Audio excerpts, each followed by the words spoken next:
When I was young, people used to say, "What do you want to be when you grow up?" And I always said, "I want to go on a mission." And that answer was I used repeatedly because that was my aim, is to do that.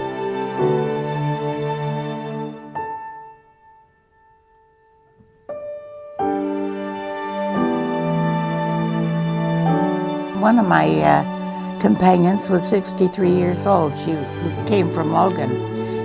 I loved all my companions.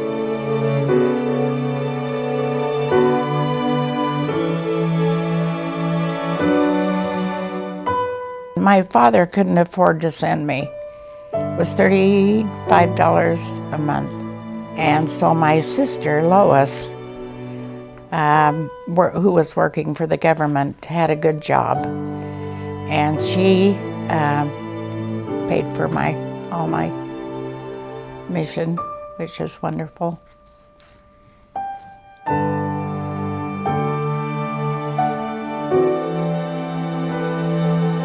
I know she really loved her mission. She is, to me, an amazing person because she just believes in the church more than anything in the world and has absolutely no doubt whatsoever. And that is amazing to me. Everything was based, I think, on their religious beliefs because they were both returned missionaries. And so we always went to church together, and that was kind of annoying at times, but not as a little child. I think they taught us, and when we did the things that were wrong, they taught us and, corrected those things. But they established a spirit in our home that I think was felt by everybody and gave us direction. I don't think there was expectations necessarily. There was just, I think they led by example. Was always faithful, always strong testimony, always an example. I remember reading her scriptures a lot. I remember she was the person in the family mostly that made sure that we had family home evening. We were pretty darn faithful in having family prayer as a family. My dad did that. Just by the love that she has for the church and for the gospel and for, everything about it, the Book of Mormon, Heavenly Father, Jesus, just everything. That's just who she is. And she actually was in one of the very first pageants that they had because the missionaries were able to be in that. And that was just a real interesting thing. She loved her mission, loved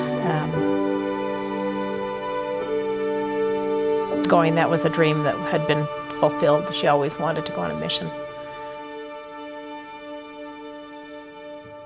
We were driving on our way to Nauvoo with my family and my mother sitting in the front seat. This was just 2 or 3 years ago. When they lived in California, her family and the girls were just little. Her parents, they were driving along a street. And she's telling me the story. I've never heard it before. And so it was really dark, and they got a flat tire. So my grandpa had to get out and walk to the nearest place to have it fixed. And all of a sudden over the hill we heard clop, clop, clop. Thump, thump, thump. And I said, "Mom, that is a spooky story." And I started acting like scared a little bit. She goes, "No, it's the truth." And I said, "And it was a man with a wooden leg." And she said, "How did you know? Have I told you this story before?" And I seriously cracked up and laughed my head off. And he came up over the hill and came up to our car and looked in, and then he walked away. I mean, that was just like the story that you would tell around the campfire, and it really was true. And I thought, oh, I was just kidding. And so that was one story that I thought was interesting and funny. What kind of a guy was he?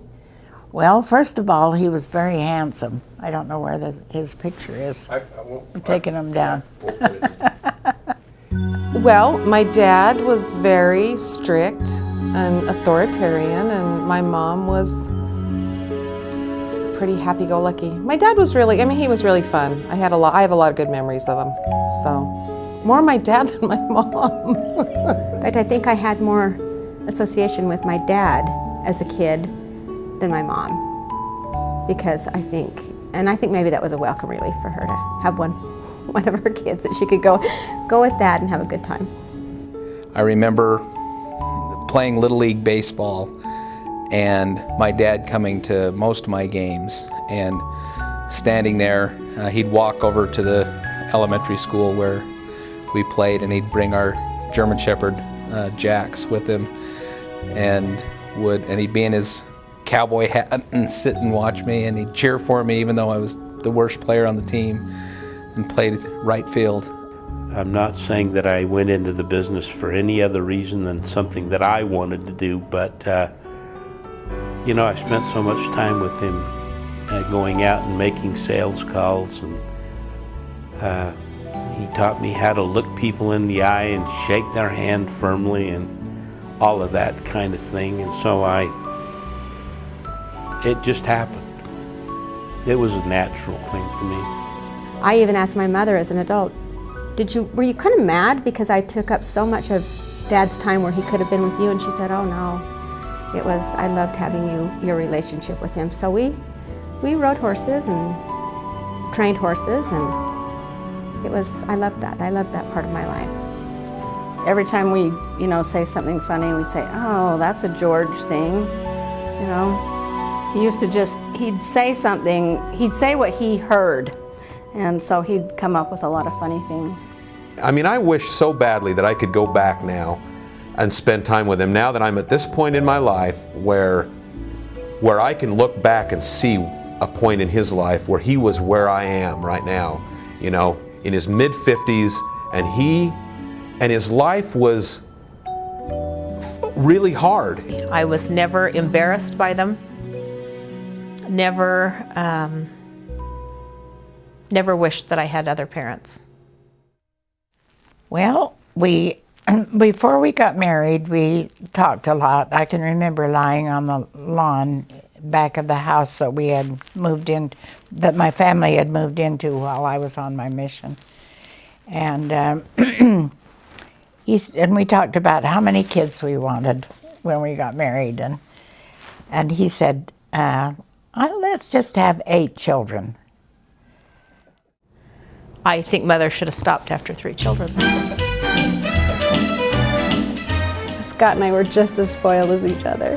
I think that we were the spoiled ones, but yeah, I absolutely was spoiled. We would get a babysitter, or she would get one for us. It was Mrs. Allen, who seemed like 100 and something at the time, or Mrs. White. And Mrs. White was really old because she had white hair, I remember. I could go through all my girlfriends, but it'd take you a long time, so. And so I think that after Susan got old enough, she'd leave Susan in charge, and oh, that was not a good thing. Growing up with these people, some of them are retarded. Everyone knows I'm a retard, so that's all cool. Every time she'd go, my mom would go out of town, she'd cut my hair in a pixie. And so I'd tell my mom, don't let Susan cut my hair. What I want to know is, do I have boogers? Because boogers are bad for me. We're not talking about that kind of stuff, are we? But I don't know a lot of stories from her yet. Am I part of this family? What do you?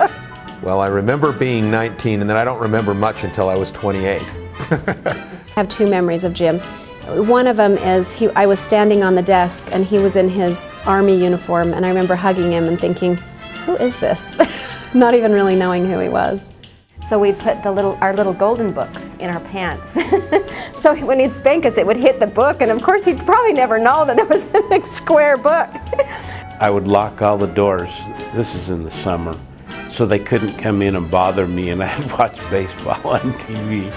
The other story that she told me was, what was it? I forgot now. I didn't do it because I hated them. I did it because I wanted peace and quiet. Don't put this in there, I'm sorry. No, because I'm the black sheep of the family. I hope you're going to cut a lot of this out. That was a funny story. And we didn't have any money for clothes or anything like that. When the banks closed, that was the time that it was really difficult for us. And, but, you know, my mother and father were the kind that didn't ever let us dwell on anything like that. She has such a good outlook on everything in life, about people and situations, and everyone's good, and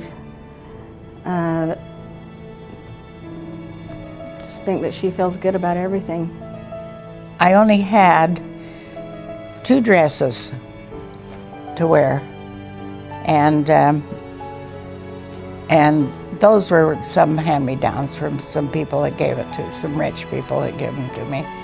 So that's just telling you how desperate we were. Gosh, she is so optimistic. Sometimes we just say, oh, Mom's looking through her rose-colored glasses. But it's really great. It's been really great for me, because I feel like I'm pretty optimistic too, and I think that I learned that from her. My lunch consisted of 2 pieces of bread, no butter, and a piece of lettuce in it. And she saw the good always in him and in all my brothers and sisters. Despite good or bad choices, she always saw what a good person they were. My mother and father did, you know, things for us that just took that away, you know, the feeling of being poor. And she's often said before, if you can't find anything nice to say to someone, tell them that they breathe nice. So if you can't think of anything nice to say, tell them they breathe nice. Oh, I think it's really good. I think that anybody that could be like her would be really lucky. I don't know, life was just great. That I see the good in everybody, and that I'm grateful to my mom for, because I know she taught me that, to see the good in people. But there was a lot of fun that went on in the backyard and out in the field, and you know, it was just a huge big play area that had a lot of memories, a lot of fun growing up memories. And we had a screen that came down from the ceiling, and that was really cool. And so I bought candy bars and set them up on the table and charged admission, and actually had the police come and tell me that I couldn't do that, that that was illegal. Stephen had a band, and that I didn't care for too much. He wanted to learn how to play the drums. So one Christmas we bought some for him, and so he formed a band. That was really something.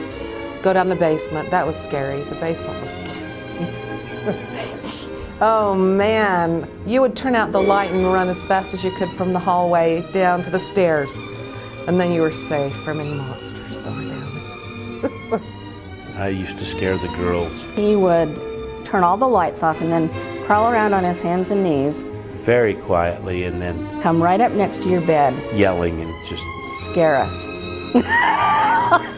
Every summer the project was to paint the dollhouse, and we had a fort. It looked like a lookout tower, a fire lookout tower out in the forest, and that was the hit of the neighborhood. We had a fair every summer. We would have like a carnival, and we would raise money. We would have like little penny toss in the pool. So we did that to earn money. And a big punch bowl, kind of like a crystal punch bowl. And if we had any complaints with another person in the family, we'd write them on a little piece of paper, put them in the punch bowl, and when we had family night, my dad would pull them out and he'd read them. Sometimes I was rooming with my sisters, and we moved from bedroom to bedroom. It never seemed to be the same. We were never always in the same room or anything. I remember just writing all kinds of little grievances I had and putting them in the punch bowl. I remember they brought a turkey up from downstairs, and I scraped off the frost that was on it, and I ate it, and Grandpa yelled at me and told me I would be sick. The smell of Mr. Clean. And I'll go, oh, I feel like I'm at Grandma's. I remember that Grandpa Christensen snored so loud that he had to sleep downstairs, and Patty and I thought that it was a bear. Summer ritual to go out and dig an underground hut, dig a big hole in the ground, and we'd put plywood over the top of it and put dirt back on top, and then we would just go and hang out in there during the summertime, and it was just something you did every year. It was a lot of fun. I think that I raised my children the best I knew how.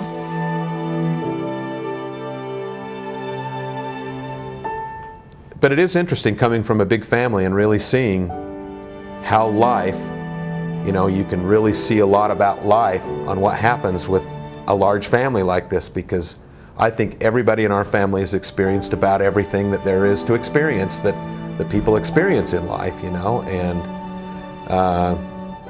with different decisions that have been made, some good, some bad, and it just really is a little mini example of what life is like out there.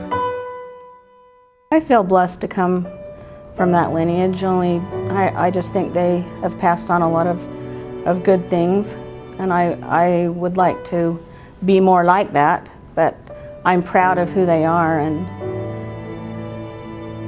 that they're my grandparents and my parents. Definitely their parenting style was not perfect, but now as a parent myself, I look back and think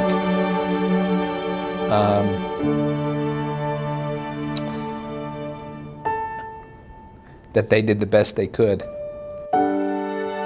Dad used to come home from work and dance with me. You know, he'd play with the boys and wrestle in the living room, but he would always dance with me. I really love her, and I respect her for what she went through and what she put up with. And she's a gem. She really is an angel on earth. And they were extremely patient with me. I'm just absolutely shocked at how patient they were with me. And so, and I'm grateful for them. I had a good life, a happy life. Honestly, is the most wonderful woman ever. I mean, she'll just go straight to heaven. She won't have to pass go. She won't have to stop. She'll just go right there.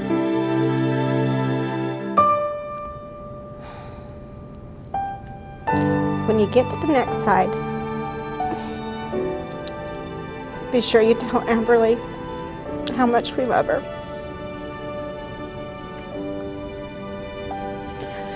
And that we'll see her soon. And she will.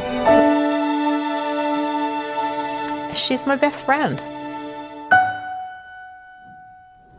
Love that woman. She's a very good woman. If you have come to a time where we have a problem again, which is very likely, to just brave it. Just keep on. Just be true to the things that you've been taught.